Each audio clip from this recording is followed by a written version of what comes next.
Ada beberapa latar belakang yang terkait dengan mengapa buku sejarah LDI ini ditulis. Yang utama adalah adanya permintaan dari kalangan akademisi kepada DPP LDI. Mereka merasakan kesulitan untuk menemukan literatur mengenai sejarah LDI. Selain itu, saya sebagai seorang sejarawan sangat tertarik kepada fenomena yang khas, yang unik ataupun yang istimewa yang terjadi di dalam masyarakat. Demikian juga saya sebagai seorang sejarawan sangat tertarik untuk meneliti sejarah LDI atau Lembaga Dakwah Islam Indonesia ini, karena organisasi dakwah ini memiliki bukan hanya keistimewaan, tetapi keistimewaan yang di dalam perjalanan sejarahnya itu sangat mempengaruhinya. Keistimewaan yang pertama itu terkait dengan kenyataan bahwa LDI yang saat ini telah menjadi salah satu organisasi dakwah Islam terbesar di Indonesia yang memiliki jutaan umat, sesungguhnya 40 tahun yang lalu berembrio dari kelompok kecil yang oleh masyarakat dipandang sangat radikal. Dengan demikian, memerlukan paling tidak 4 dekade bagi LDI itu untuk mentransformasikan dirinya menjadi organisasi dakwah Islam yang memiliki legalitas di mata hukum NKRI dan legitimitas di dalam kehidupan masyarakat Indonesia. Ibarat umur manusia, usia 40 tahun merupakan masa yang sangat kritikal. Di satu sisi, usia 40 tahun itu merupakan usia pada saat seseorang sudah mencapai tahap yang menep di dalam bahasa Jawa. Dan di sisi lain, usia 40 tahun juga merupakan tonggak yang kritis. Apakah seseorang itu bisa survive dan sukses, ataukah akan hilang dari peredaran dan gagal. Nah, saya melihat LDI dengan segala kompleksitas romantika selama 40 tahun itu telah mampu menjalani dan mengawal proses evolusi dan transformasi sehingga mengantarkannya sebagai lembaga dakwah Islam yang sangat diperhitungkan saat ini.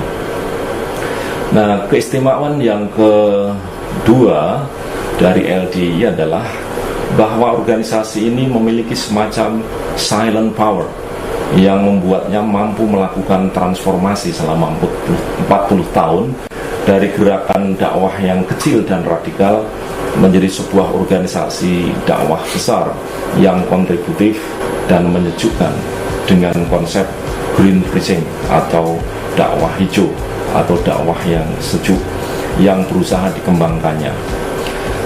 Sejarah LDI memperlihatkan bagaimana selama 40 tahun itu LDI bukan hanya eksis tetapi juga kontributif bagi masyarakat bangsa dan negara Indonesia.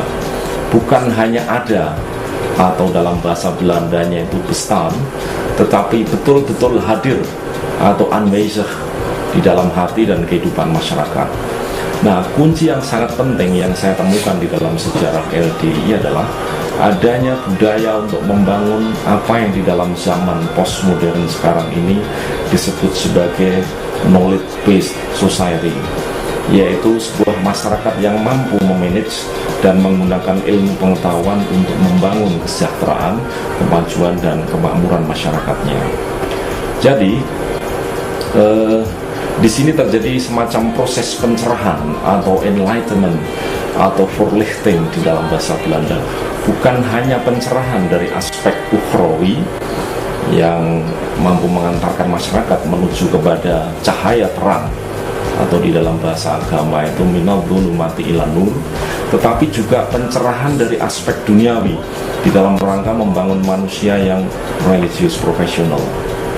Jadi di dalam hal ini sebetulnya LDI sudah memiliki wawasan postmodern terlebih dahulu sebelum dunia barat mempopulerkannya postmodernisme ini di dalam masyarakat global.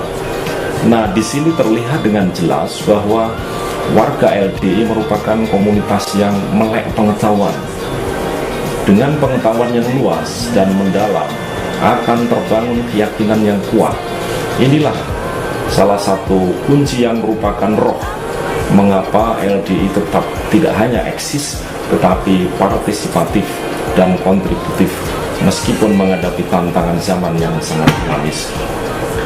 Hanya dalam tempo 4 dekade, LDI mampu memposisikan dirinya dari anggapan sebagai threat atau ancaman menjadi aset atau sesuatu yang sangat berharga bagi masyarakat, bangsa, dan negara.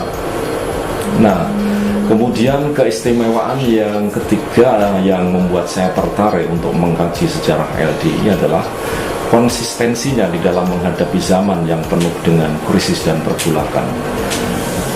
Sejarah LDI memperlihatkan bagaimana organisasi dakwah ini tetap konsisten sebagai lembaga dakwah Islam yang memiliki semangat filantropi yang sangat tinggi. Ketika reformasi meletus misalnya, banyak organisasi massa Islam yang berafiliasi dan atau membentuk partai sendiri. Maksud saya partai politik. Nah, dalam hal ini LDI justru melakukan hal yang sebaliknya. Jika di zaman Orde Baru, LDI terpaksa ditempatkan sebagai undergo salah satu kekuatan politik dominan pada waktu itu, maka setelah reformasi, LDI justru berhasil melepaskan diri dari jeratan politik dan lebih netral serta aktif melayani seluruh elemen masyarakat. Inilah yang memungkinkan LDI semakin dapat memerankan dirinya sebagai sang penengah di tengah-tengah masyarakat Indonesia yang penuh dengan antagonisme. Inilah beberapa hal yang menarik saya untuk melakukan penelitian terhadap LDI.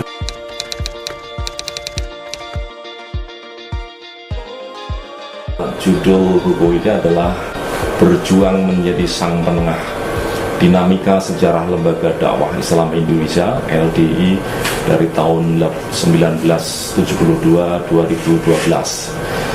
Nah, setelah saya dan kawan-kawan meneliti sejarah perjalanan LDI selama kurun 40 tahun ini, saya menemukan fakta sejarah bahwa sesungguhnya sejak kelahiran embrionya, yaitu Lemkari, sudah selalu berusaha berjuang untuk menjadi penengah di dalam kehidupan masyarakat.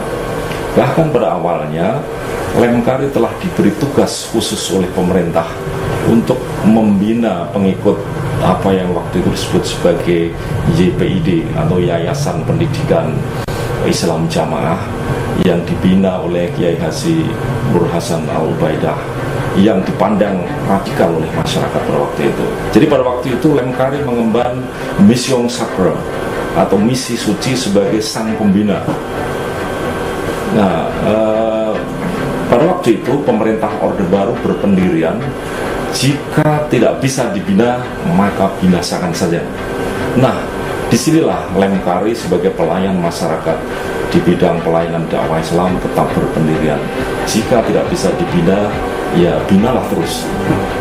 Jadi saya melihat bahwa kesabaran ternyata tidak ada batasnya. Nah, setelah menjadi sang pembina, LDI melangkah lebih jauh di dalam suatu perjuangan yang baru, yaitu sebagai penengah. Bagi mereka, pengambilan sikap ini sangat tepat di dalam kerangka kondisi masyarakat Indonesia sekarang ini yang berkembang menjadi fragile society, yaitu masyarakat yang mudah pecah, yang sangat rawan dengan konflik.